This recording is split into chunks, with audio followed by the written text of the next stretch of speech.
Que os irmãos abrissem lá na segunda carta de Paulo a Timóteo.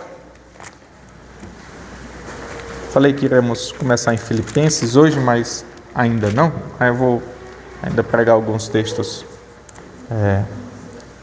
sem ser contínuos, né? Segunda carta de Paulo a Timóteo, capítulo 4. Hoje veremos todo o capítulo.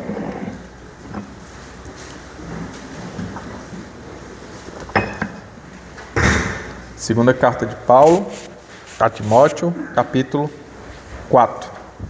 Diz assim a palavra do nosso Deus. Conjuro-te perante Deus e Cristo Jesus, que há de julgar vivos e mortos, pela sua manifestação e pelo seu reino. Prega a palavra, insta quer seja oportuno, quer não, corrige, repreende, exorta com toda longanimidade e doutrina. Pois haverá um tempo em que não suportarão a sã doutrina, pelo contrário, cercar-se-ão de mestres, segundo as suas próprias cobiças, como que sentindo coceiras nos ouvidos, e se recusarão a dar ouvidos à verdade, entregando-se a fábulas. Tu, porém, sê sóbrio em todas as coisas, suporta as aflições, faz o trabalho de um evangelista, cumpre cabalmente o teu ministério. Quanto a mim, estou sendo oferecido por libação, e o tempo da minha partida é chegado. Combati o bom combate, completei a carreira e guardei a fé. Já agora, a coroa da justiça me está guardada, a qual o Senhor, reto juiz, me dará naquele dia. E não somente a mim, mas também a todos quantos amam a sua vinda. Procura vir ter comigo depressa, porque Demas, tendo amado o presente século, me abandonou e se foi para a Tessalônica.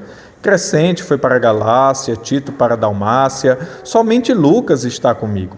Toma contigo Marcos e traze-o, pois me é útil para o ministério. Quanto a Tíquico, mandei-o até Éfeso. Quando vieres, traze a capa que deixei em Troade, em casa de Carpo, bem como os livros, especialmente os pergaminhos. Alexandre, o latoeiro, causou-me muitos males. O Senhor lhe dará a paga, segundo as suas obras. Tu, guarda-te também dele, porque resistiu fortemente às nossas palavras. Na minha primeira defesa, ninguém foi a meu favor, antes todos me abandonaram. Que isto não lhe seja posto em conta. Mas o Senhor me assistiu e me revestiu de forças para que, por meu intermédio, a pregação fosse plenamente cumprida e todos os gentios a ouvissem. E fui libertado da boca do leão. O Senhor me livrará também de toda obra maligna e me levará salvo para o seu reino celestial. A Ele a glória pelos séculos dos séculos. Amém. Saúda Prisca e Áquila e a casa de Onesíforo. Erasto ficou em Corinto, quanto a Trófimo deixei o doente em Mileto. Apressa-te a vir antes do inverno. Eubulo te envia saudações, o mesmo fazem Prudente, Lino, Cláudia e os irmãos todos. O Senhor seja com o teu espírito, a graça seja convosco. Até aqui a palavra do nosso Deus. Vamos orar mais uma vez? Santo e maravilhoso Pai, tua palavra é maravilhosa aos nossos ouvidos e chama que aquece os nossos corações, Senhor. Como aqueles discípulos no caminho de Emaús, ao ouvir Cristo pregar a palavra, que isto aconteça quando a lemos, quando a escutamos e quando escutamos a pregação fiel dela, Senhor Deus, que nosso corpo se esquente, que ele se aqueça, Senhor Deus, que o nosso coração se aqueça, de tal forma que nossa fé venha a ser fortificada. Este é o pão vivo que o Senhor nos dá, que nos fortifica e não nos faz ter fome daquilo que há no mundo. Assim, Senhor Deus, que o Teu Espírito Santo conduza este pão vivo ao nosso interior e que lá, Senhor Deus, ele nos fortifique até o dia final. É o que te pedimos em nome de Cristo Jesus. Amém. Um tempo atrás ficou famoso um vídeo sobre um atentado sofrido. É interessante porque Em nosso país é muito comum alguns tipos de atentados ou a violência, assaltos desse tipo. E algum tempo atrás passou em muitos jornais, quase em todas as emissoras, você via na internet um atentado que um homem sofreu. Mas isso não era o X da questão. A câmera do carro filmou e a questão não era o atentado, mas as palavras que aquele homem falou. Ele tinha ido buscar sua filha, se não me engano, na faculdade, e então ele está no seu carro, sofre alguns tiros, e quais são as últimas palavras dele? Em meio a gritos e desespero, ele diz para a sua filha: estude, minha filha, estude, tenha um futuro, estude. Essas são talvez as últimas palavras de um pai para sua filha. Aquele homem não chegou a morrer, mas em sua mente ele estaria falando as últimas palavras para sua filha. Ele levou e foi levado ao hospital e sobreviveu. E diante daquilo, muitos se fazem a pergunta. Eu me fiz, acho que muitos pais, muitos maridos, esposas podem se questionar e levar à reflexão nesses momentos. Quais seriam as minhas últimas palavras para alguém que eu amo? Quais seriam suas últimas palavras para seus filhos, para seu cônjuge, para alguém que você tem um apreço, um amor sobrenatural? Isso se reflete aqui na carta de Paulo ao seu amado Timóteo, seu filho na fé. Essas são as últimas palavras de Paulo a Timóteo. Os estudiosos vão dizer que nós não sabemos se Timóteo chegou a encontrar Paulo, quando ele diz: vem ter comigo depressa e traz a capa, os livros e em especial o pergaminho, vem logo. Ele dá uma certa urgência a Timóteo, mas nós não sabemos se Timóteo chegou a tempo. Aqui Paulo ele vai descrever os últimos momentos da sua vida. Ele está preso e então ele vai ser levado para ser decapitado.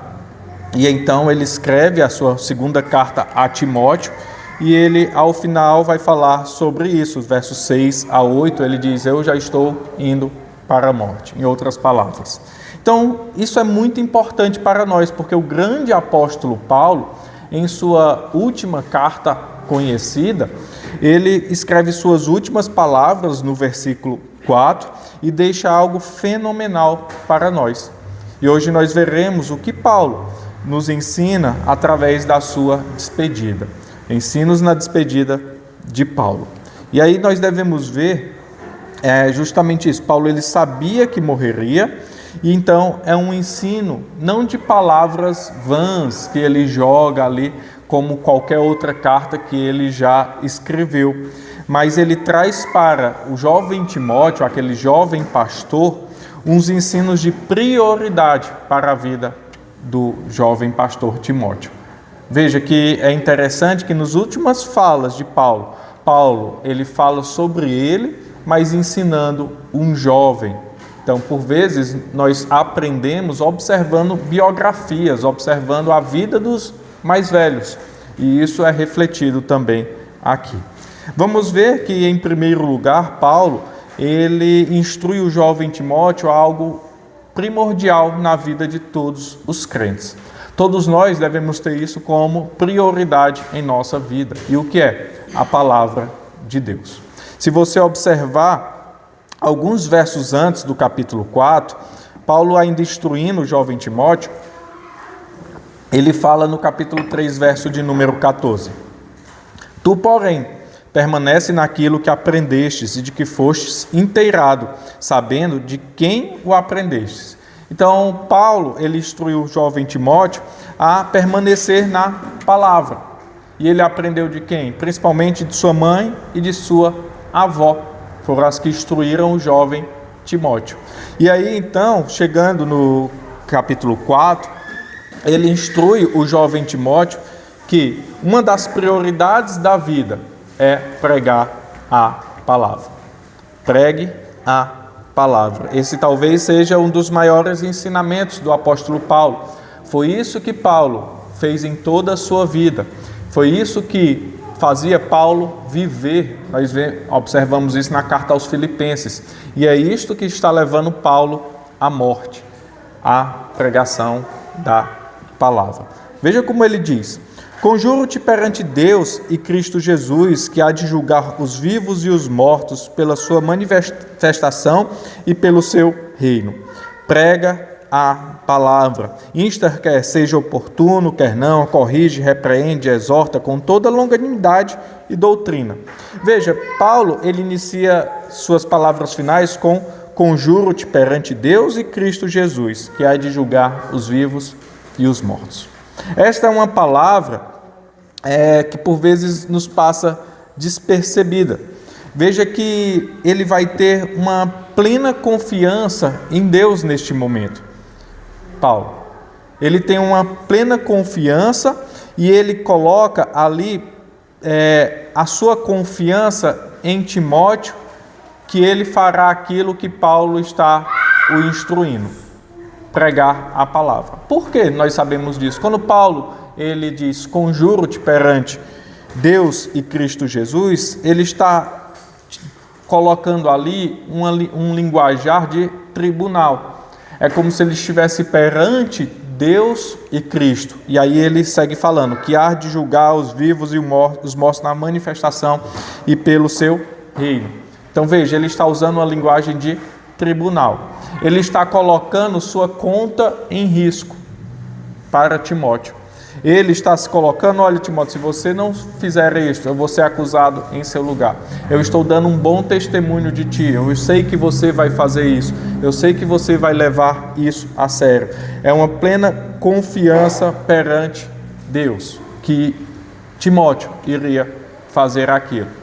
Ele está colocando ali um peso nessa ação de Timóteo. Prega a palavra, Timóteo. Porque nós estamos diante de um julgamento e Deus julgará aqueles que foram fiéis e que não foram fiéis. É isso que Paulo está falando. E um dia todos nós estaremos diante do Senhor e Ele julgará aqueles que foram fiéis e aqueles que não foram fiéis. Prega a palavra, insta, quer seja oportuno, quer não, corrige, repreende e exorta com toda longanimidade ou paciência e doutrina. Veja que ele diz para aquele jovem pastor pregar a palavra. E essa palavra não é só para os pastores, mas para toda a igreja. Nós devemos evangelizar, pregar, quer seja oportuno, quer não. Porque por vezes, como falei hoje pela manhã, nós sentimos um certo receio, dependendo do ambiente que estamos, de evangelizarmos, pregarmos para alguém, de falarmos do amor de Deus que nós achamos. Porque sentimos receios de olhares, sentimos receios de afastamentos, de amigos que podem se afastar de nós. Aqui não é o local, aqui não é o momento certo. Mas Paulo, ele instrui aquele jovem. E ele diz, quer seja oportuno a pregação, quer não seja. Porque o tempo é curto e o dia final se aproxima. É interessante nós pensarmos assim, que nós não temos todo o tempo do mundo. Quantas pessoas foram ceifadas do nosso meio que nós acharíamos que envelheceríamos com ela? Quantas pessoas você pode trazer à memória que você diz, se ela estivesse viva, ela teria tantos anos, mais ou menos a nossa mesma idade. O tempo é curto. Então ele instrui o jovem Timóteo, prega a palavra, quer seja oportuno, quer não. Repreende, exorta com toda paciência e doutrina.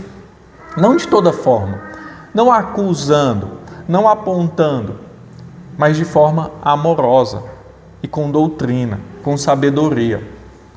Não é falar por falar, acusando os erros dos outros, mas falar aquilo que a Santa Escritura, ela traz, como ele instrui nos próximos versos. Pois haverá um tempo em que não suportarão a sã doutrina. Pelo contrário, cercar-se-ão de mestres, segundo as suas próprias cobiças, como que sentindo coceiras nos ouvidos, e se recusarão a dar ouvidos à verdade, entregando-se a fábulas.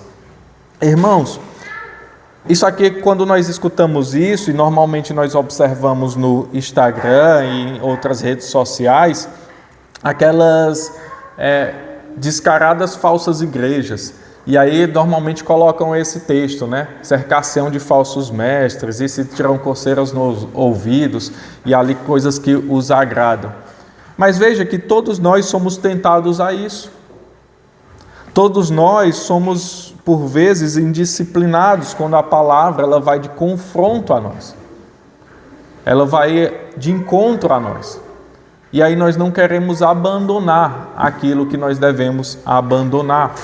E aí nós começamos a fazer preferências até por textos bíblicos, até por determinados livros, ou por tipos de pregação, ou por tipos de instrução, ou por tipos de pessoas que umas nos afagam, outras nos confrontam. Então, quem eu me aproximo mais? Mas veja que constantemente a palavra de Deus, ela confronta seu povo. Ela demonstra o amor, mas ela também demonstra confronto.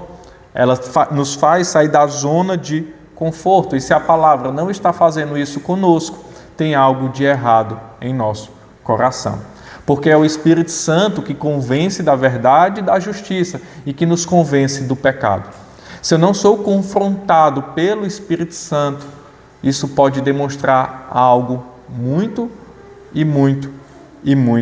prejudicial ou muito preocupante. Veja, cercar-se-ão de mestres, querendo ouvir suas verdades, e então eles acreditarão em fábulas, em historinhas. Isso é muito comum na igreja brasileira. Nós observamos e por vezes escutamos pregações que diz como as pessoas acreditam nisso. Esses dias eu vi um homem reagindo a uma pregação e ele diz: como pode essa pessoa ter centenas de milhares de seguidores? É tão óbvio o seu erro, mas a palavra diz que nós somos conduzidos pelos desejos do nosso coração.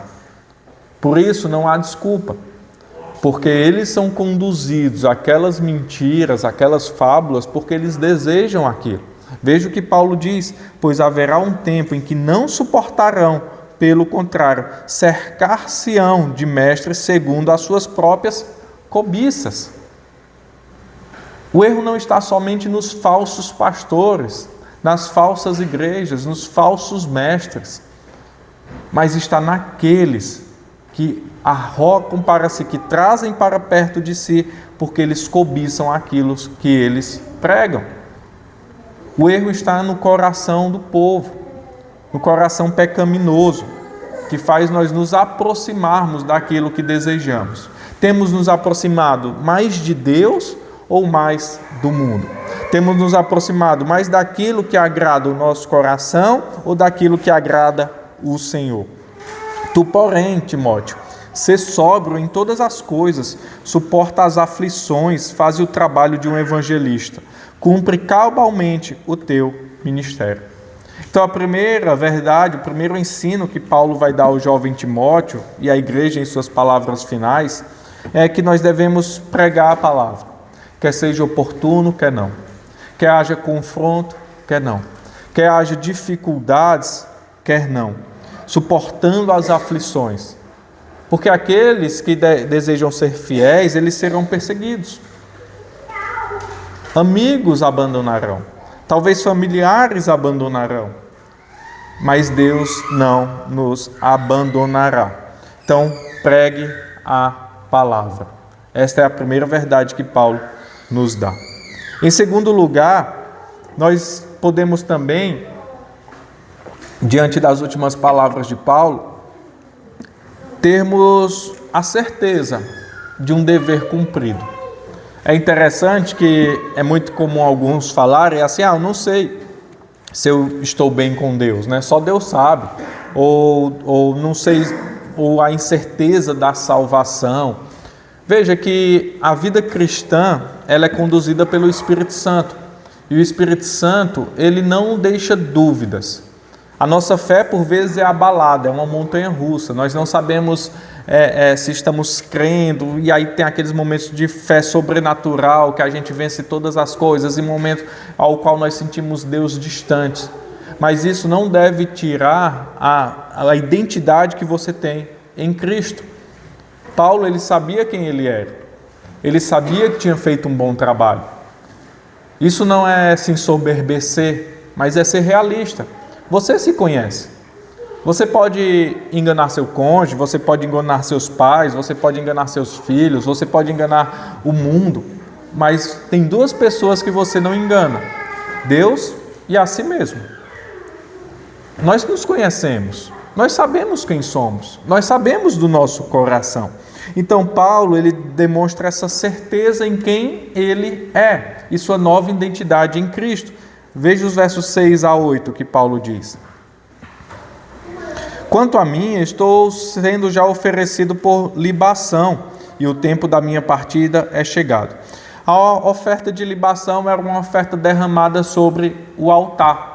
Podia ser de azeite, água ou vinho. Nós observamos isso lá em Números 15. Vamos abrir lá no livro de Números, depois de Êxodo, capítulo 15, verso de número 7. Aqui são as leis acerca das ofertas. No Números 15, 7 diz assim: e de vinho para libação oferecerás terça parte de um rim ao Senhor em aroma agradável. Então era derramado um pouco de vinho sobre o altar. Em outros momentos é derramado um pouco de azeite ou um pouco de água. Isso é uma oferta ao Senhor, diretamente ao Senhor. É algo dado agradável ao Senhor. Então Paulo está dizendo que a vida dele está sendo ali levada como uma oferta agradável ao Senhor, como algo dado por Paulo ao Senhor. Paulo viveu para o Senhor depois da sua conversão, e ele morre nesta consciência que ele está ali em pleno dever cumprido e sendo derramado ao Senhor. Combati o bom combate, completei a carreira e guardei a fé. Veja como Paulo, ele demonstra a certeza de quem ele é. Combati o bom combate, guardei a fé.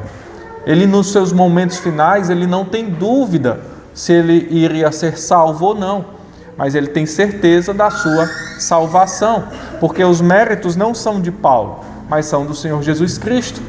Por isso que nós podemos sim ter certeza de que somos salvos, porque nada pode nos apartar da mão do Senhor, nada pode nos tirar do amor de Deus que está em Cristo Jesus. Não é pelos nossos méritos, não é pelos meus esforços, mas pelo que Cristo fez na cruz. E aí ele conclui no verso 8: já agora a coroa da justiça me está guardada. Veja, lá em Apocalipse diz que aqueles que forem fiéis até a morte, o Senhor dará o quê? A coroa. Então Paulo diz que a sua coroa já está guardada. Veja, ele não diz: olha, no momento final veremos se minha coroa está guardada. No momento final vamos ver se eu realmente fui um homem de Deus. No momento final vamos ver se realmente deu tudo certo. Não sei, quem sabe, né? Não, Paulo, ele tem certeza de um dever cumprido. Eu guardei a fé e minha coroa está guardada, ao qual o Senhor reto juiz me dará naquele dia, e não somente a mim, mas também a todos quantos amam sua vinda. E veja que essa não é uma certeza de Paulo, mas uma certeza do povo de Deus. Nós podemos sim ter a certeza da salvação, nós podemos sim ter a certeza do dever cumprido. E Paulo instrui aquele jovem através dessa sua fala, como se ele falasse: Timóteo, ao final, pregue a palavra, e ao final tenha um sentimento de dever cumprido, de certeza de quem você é perante o Senhor, de certeza da sua salvação.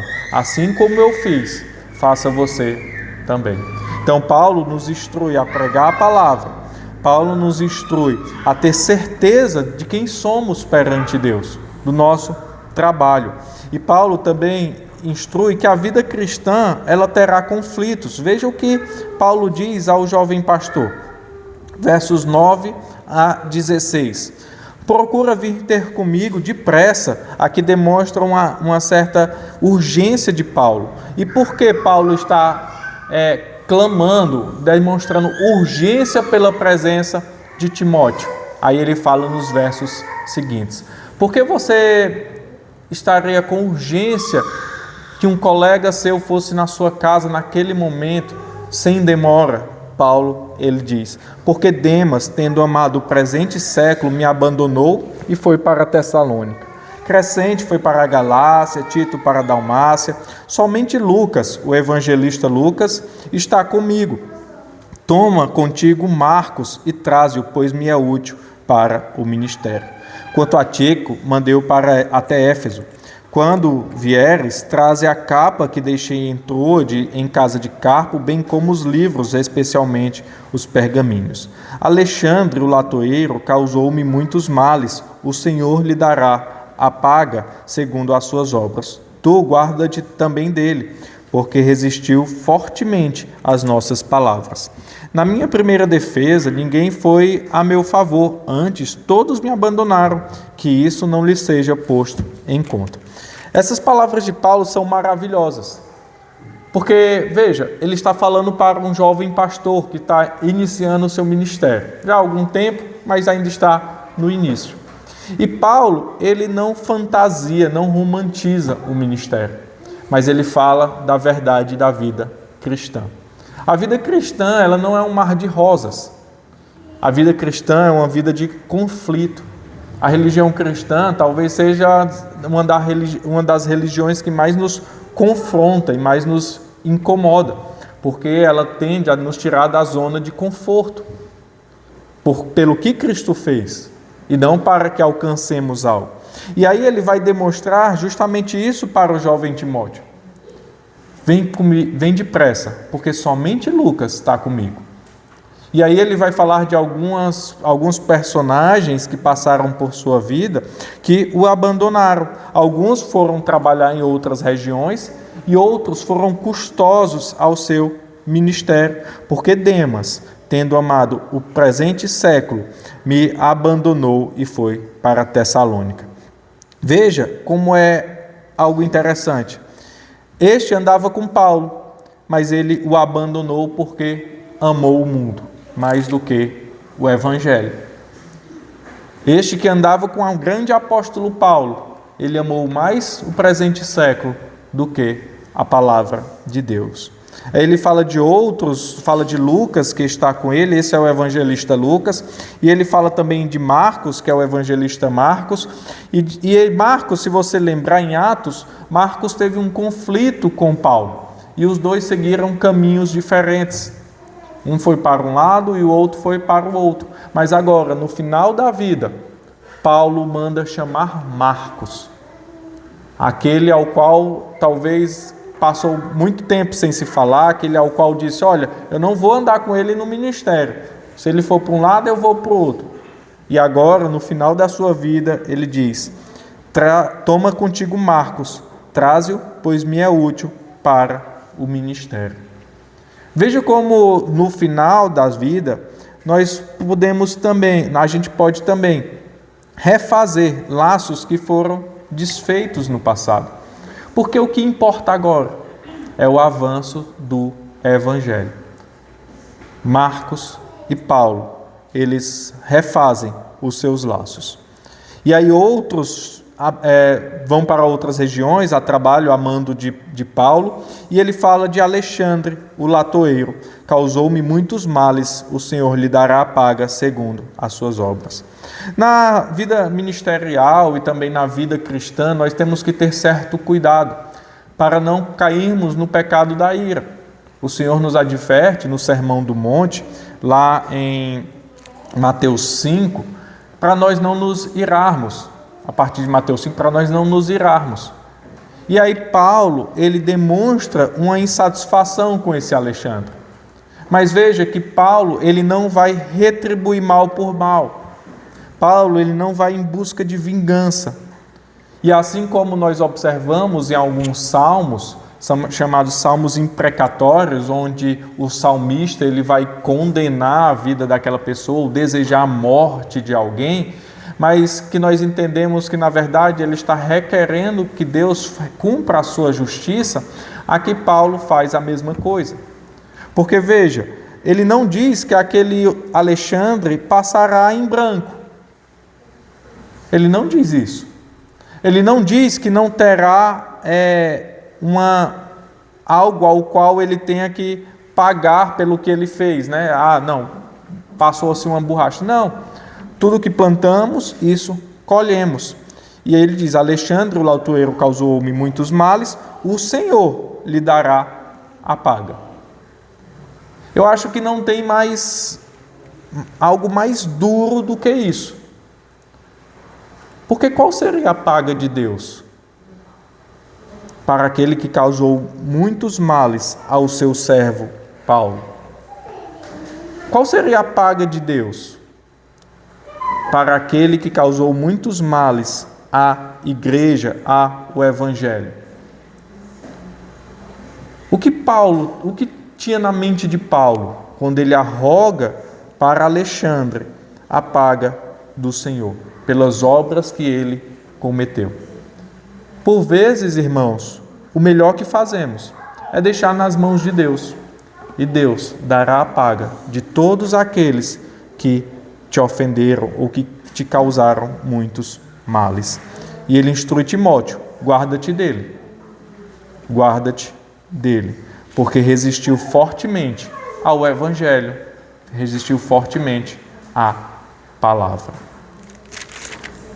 Na minha defesa, ninguém foi ao meu favor, antes todos me abandonaram. Que isso não lhe seja posto em conta. E aqui é algo interessante, diferente de Alexandre o latoeiro. Agora Paulo roga que não seja posto em conta. Veja como é diferente o trato.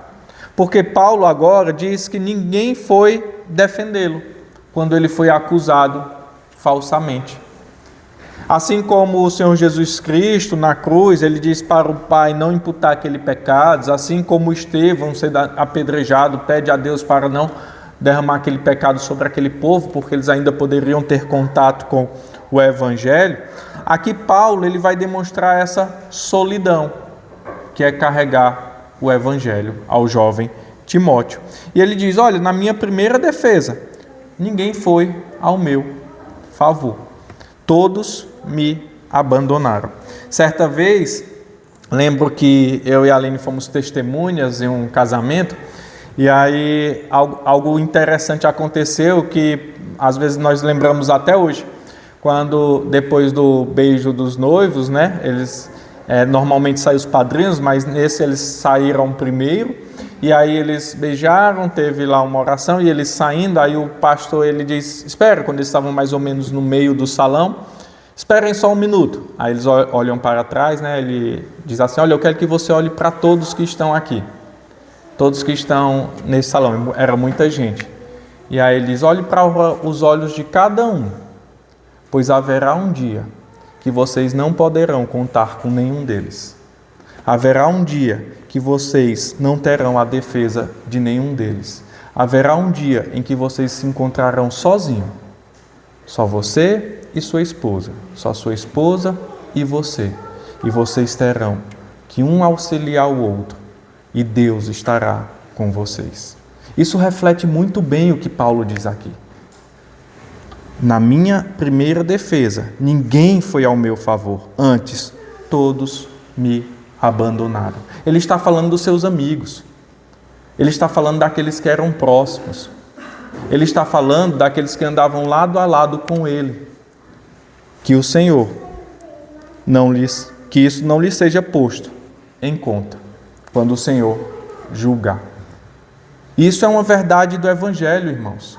Quando nós nos colocamos fiéis à palavra de Deus, por vezes as pessoas vão lhe dar as costas. Não pense que o Evangelho é um mar de rosas. Famílias são destruídas, pessoas têm que sair de seus países, pessoas são perseguidas por amor do Evangelho. Pais caçam seus filhos, filhos caçam seus pais, cônjuges caçam um ao outro. O Senhor diz, não tem aquele que abandone pai, filhos, cônjuge, por amor de mim, que não ganhe muitos mais. E essa é a nossa segurança. Essa é a segurança de Paulo.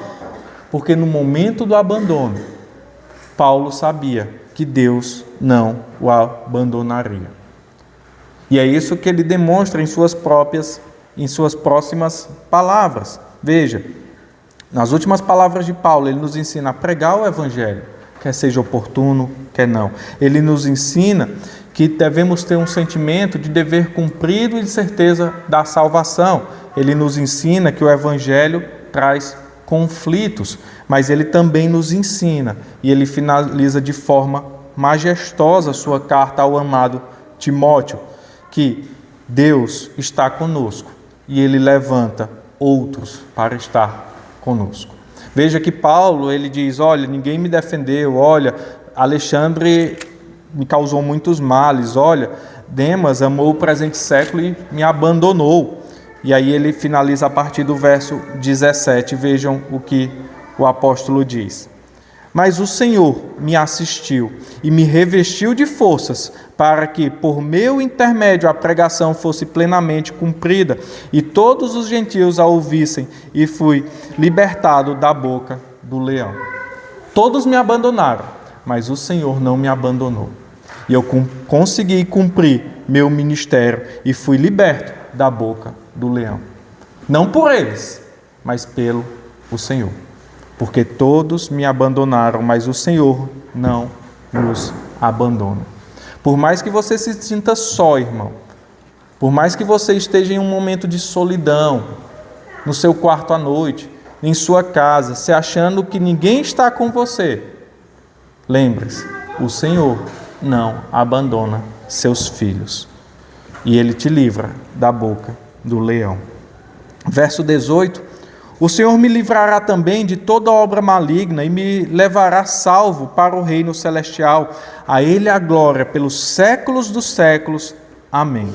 Aqui ao final, aqui o que acontece no verso 18, o que nós chamamos de doxologia.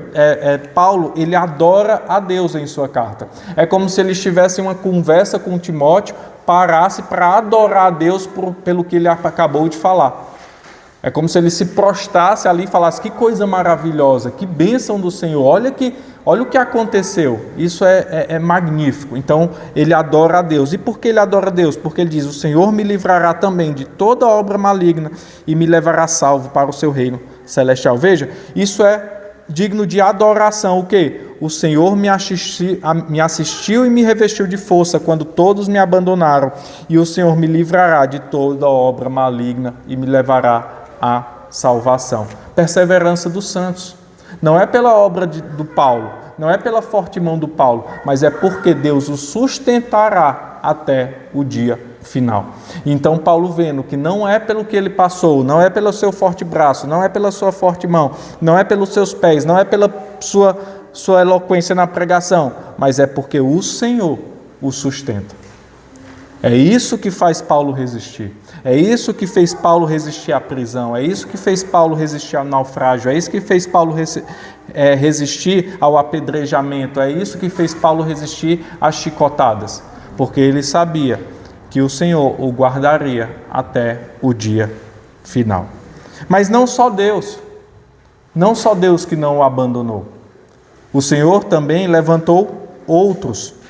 Se observarmos a continuidade, nós lembraremos também lá de 1 Reis 19, 18. Se abrirmos lá, primeiro livro dos Reis, 19, 18, o profeta Elias e Jezabel estão em conflito, então o profeta foge, entra numa caverna e fica naquele momento depressivo, achando que é o fim de tudo, que não tem mais ninguém ali, somente ele. Mas o que é que o Senhor o diz? No 19, 18.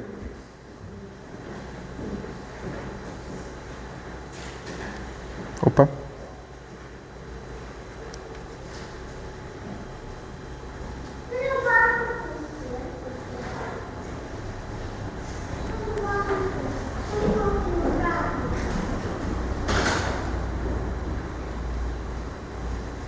Desculpem, não é...